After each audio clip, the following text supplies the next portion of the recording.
ఇక మంత్రి ఉత్తమ్ కుమార్ రెడ్డి మాట్లాడుతున్నారా, లైవ్ చూద్దాం.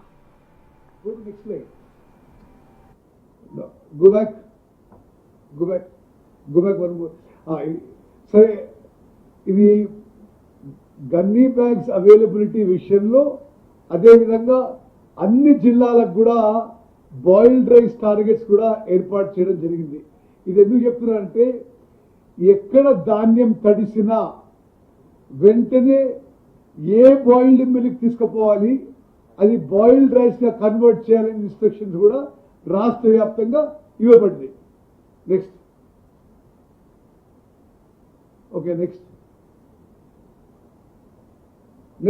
ఓకే, అదేవిధంగా unseasonal rains and heat wave,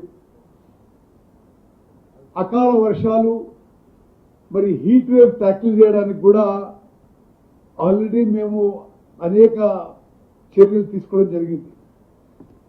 ప్రతి ప్రొక్యూర్మెంట్ సెంటర్లో drinking water, ORS sachets, shaded waiting area arranged for farmers at PPCs.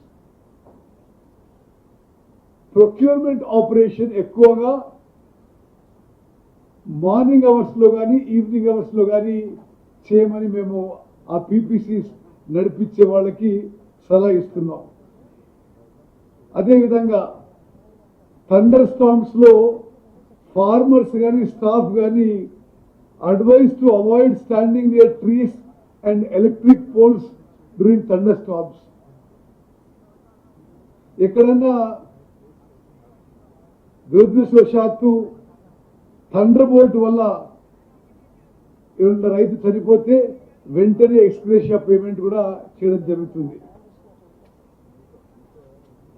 అన్ని జిల్లాలకి state level nodal officers have been designated for daily review and resolution of field level issues. అదే విధంగా civil supplies Bhavan లో 24/7 control room ఏర్పాటు చేయడం జరిగింది. దయచేసి ఈ విషయం మీరు వైడ్ సర్క్యులేషన్ ఇవ్వాలి. ఎక్కడ ఏ ప్రొక్యూర్మెంట్ సెంటర్లో ఏ రైతుకి ఏ ఇబ్బంది వచ్చినా ఈ కంట్రోల్ సెంటర్కి ఫోన్ చేస్తే వెంటనే ప్రభుత్వం రెస్పాన్స్ అవుతుందని చెప్పి మనం చేస్తున్నాం. అదేవిధంగా ఈ అకాల వర్షాలు హీట్ వేవ్ ట్యాకిల్ చేయడానికి ప్రతిరోజు వెదర్ బులెటిన్స్, వెదర్ అలర్ట్స్ అన్ని ప్రొక్యూర్మెంట్ సెంటర్లకి ఇవ్వడం జరుగుతుంది. మరి సాయంత్రం మీ ఏరియాలో వర్షాలు పడే అవకాశం ఉందను, లేకపోతే thunderstorm ఉంటుందను, already in advance we're giving weather alerts to all paddy procurement centres. నేను ముందుగా చెప్పినట్టుగా డైరెక్ట్ గా ప్యాడీ ప్రొక్యూర్మెంట్ సెంటర్స్ లోనే 2.63 lakh టార్పాలిన్లు కూడా ఏర్పాటు చేయడం జరిగింది. ఈ అకాల వర్షాల వల్ల ఎక్కడన్నా ధాన్యం తడిస్తే necessary arrangements are in place for immediate shifting of rain-drenched paddy to designated boiled rice mill as per approved target. ఎక్కడ తడిసినా ఏ మిల్లుకి తీసుకుపోవాలి, దాన్ని బాయిల్డ్ రైస్ కన్వర్ట్ చేయాలి, ప్రభుత్వం అది కొనుగోలు చేస్తుంది. అదేవిధంగా ప్రొక్యూర్మెంట్ సెంటర్స్ లో టోకెన్ సిస్టమ్ మేము ప్రవేశపెట్టాం. అంటే రైతు మరి గంటలు వెయిట్ చేయ అవసరం లేకుండా అతనికి టోకెన్ ఇచ్చినాక ఆ టోకెన్ ప్రకారం ఆ టైంకి వస్తే అతను ఆ ట్రాన్సాక్షన్ పూర్తి చేసుకోవచ్చు. Daily monitoring of procurement operations is being undertaken by supervisory officers at village, mandal and constituency levels. Next, ఇప్పుడు మీరు ఈ అంకెలు చూస్తే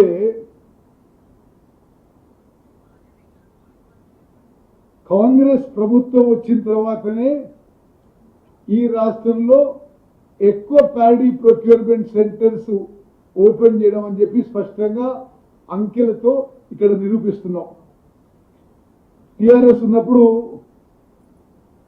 ఖరీఫ్ 23-24లో 6,744 ప్యాడీ ప్రొక్యూర్మెంట్ సెంటర్స్. అదేవిధంగా రబీ 23-24లో 7,100 ప్రొడ్యూస్. కాంగ్రెస్ వచ్చిన తర్వాత ముందు 8,332, ఆ తర్వాత 8,000. ఖరీఫ్ 23-24లో 6,744 ప్యాడీ ప్రొక్యూర్మెంట్ సెంటర్స్. అదేవిధంగా రబీ 23-24లో 7,100 ప్రొడ్యూస్. కాంగ్రెస్ వచ్చిన తర్వాత ముందు 8,332, ఆ తర్వాత 8,378, ఆ తర్వాత 8,448. ఈసారి ఈ రబీ పంటకి 8,575 ప్యాడీ ప్రొక్యూర్మెంట్ సెంటర్స్ ఓపెన్ చేయడం జరిగింది. అదేవిధంగా ఈ ప్యాడీ ప్రొక్యూర్మెంట్ ఆపరేషన్లో మరి రైతులు ఎంతమంది రైతులు బెనిఫిట్ అవుతుంది అనే సంఖ్య కూడా మీ ముందు, ఇవన్నీ అఫీషియల్ ఫిగర్స్. మరి టిఆర్ఎస్ అధికారంలో ఉన్నప్పుడు 7-8 లక్షల రైతులకి ఈ ప్రొక్యూర్మెంట్ ద్వారా లబ్ధి జరుగుతున్నప్పుడు 7.37 lakhs, 7.62 lakhs ఆ విధంగా జరిగేది. ఇప్పుడు ఈ పంటలో 13 లక్షల మంది రైతుల నుంచి మరి ధాన్యం కొనుగోలు చేస్తున్నాం. అదేవిధంగా మరి చరిత్రలో హైయెస్ట్ మొన్న పోయిన ఖరీఫ్లో సుమారు 72 లక్షల మెట్రిక్ టన్నులు. మళ్ళీ ఇప్పుడు రబీలో టార్గెట్ 90 లక్షల మెట్రిక్ టన్ను కొనుగోలు చేయబోతున్నాం. చివరిగా ఎంఎస్పిగా ఎంత పేమెంట్ చేసినామో ఒకసారి మీరు చూడండి. టిఆర్ఎస్ ఉన్నప్పుడు ఖరీఫ్ 23-24 10,417 కోట్లు, రబీ 23-24 10,549 కోట్లు, kharif 24-25 12,512 crores, rabi 24-25 17,198 crores, kharif 25-26 17,160 crores. ఇప్పుడు ఈ రబీకి మా అంచనా మేరకు 21,000 కోట్లు ఈ మద్దతు ద్వారా వరి రైతులకు ఇస్తున్నాం. అదేవిధంగా ఏ విధంగా మరి area cultivated and estimated production కూడా మీ ముందు ఉంచడం జరిగింది. Next boiled rice allocation districts అంటే ఒక నిమిషం. ఓకే, ఖరీఫ్ పంటలో 25 ఏళ్లలో మొదటిసారి సుమారు 72 లక్షల మెట్రిక్ టన్నుల వరి ధాన్యం కొనుగోలు చేయడం జరిగింది. 11.65 lakh ఫార్మర్స్ బెనిఫిటెడ్. 19,114 కోట్ల రూపాయలు పేమెంట్ చేయడం జరిగింది. మరి అదేవిధంగా నెక్స్ట్ ఎంఎస్పి పేమెంట్స్ మీరు చూడండి. 23-24లో 20,964 కోట్లు, 24-25లో 29,710 కోట్లు, 25-26లో మరి టోటల్ 38,000 కోట్ల పేమెంటు ఎంఎస్పిగా రైతులకు ఇవ్వడం జరుగుతుంది. సరే, నెక్స్ట్ సన్న బియ్యం గురించి. అది మిత్రులారా, మీ అందరి ద్వారా తెలంగాణ ప్రజలకి రైతులకి మేము తెలియజేసింది ఏమిటంటే, రికార్డు ప్యాడీ ప్రొడక్షన్ అయినా హైయెస్ట్ క్వాంటిటీ ఆఫ్ ప్యాడీ కొనుగోలు చేయడానికి ప్రభుత్వం అన్ని ఏర్పాట్లు చేసుకోవడం జరిగింది. 21,000 కోట్ల రూపాయలు కేటాయించడం జరిగింది. ఎక్కడ ఏ రైతుకే ఇబ్బంది వచ్చినా మరి కంట్రోల్ సెంటర్ ఫోన్ చేస్తే ఇమీడియట్ రెస్పాన్స్ చేస్తాము. జిల్లా కలెక్టర్ని అలర్ట్ చేయడం జరిగింది.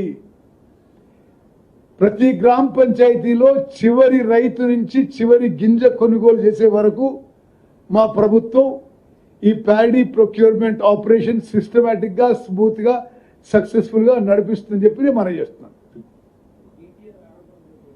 ఏంటిది ఏమన్నాడు? ఏదో మార్క్ఫెడ్ అంటాడు.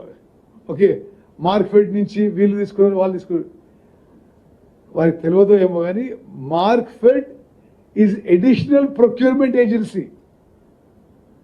It's a government organization. Paddy procurement కి గవర్నమెంట్ కి మార్క్ఫెడ్ అడిషనల్ ప్రొక్యూర్మెంట్ ఏజెన్సీ. మరి దాంట్లో ఆయన విషయాలు, ఆయన చెప్పిన విషయాలు అసలు నాకు వేరే ఏం అర్థం అవ్వలేదు.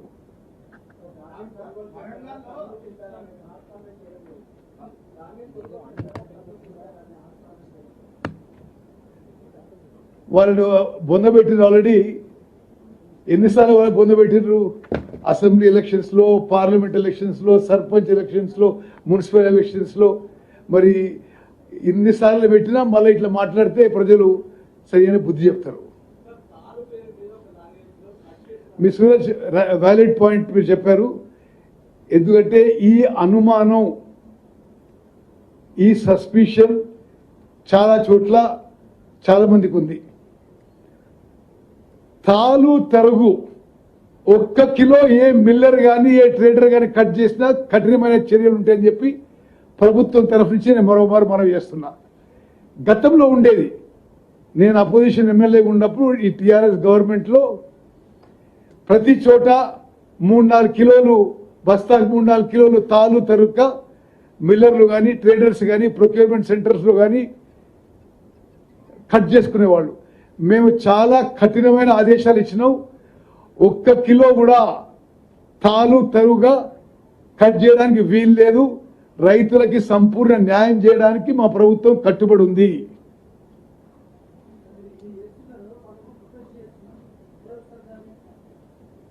అసలు వాళ్ళు ప్రొటెస్ట్ ఎందుకు చేస్తుండ్రో వాళ్ళకే తెలియాలి. నేను చెప్తున్న వెంకట్, భారతదేశంలో ఇది నేను చెప్పిన ఫిగర్ కాదు, ఇది గవర్నమెంట్ ఆఫ్ ఇండియా రిలీజ్ చేసిన figures. Highest paddy production, highest paddy procurement, highest MSP paid ever for any crop in India is Telangana government now. మరి సరే, మీకు ఎక్కడ స్పెసిఫిక్గా ఫలానా సెంటర్లో వేగంగా జరగాలి అంటే తప్పనిసరిగా చర్యలు తీసుకుంటాం. తప్పనిసరిగా రోజువారీగా సమీక్ష చేస్తున్నాము, ప్రతిరోజు సమీక్ష చేస్తున్నాము. ఎక్కడన్నా ప్రొక్యూర్మెంట్ సెంటర్స్లో డిలే జరిగితే తప్పనిసరిగా రెమెడియల్ మెజర్స్ తీసుకుంటాం. Thank you. ఈరోజు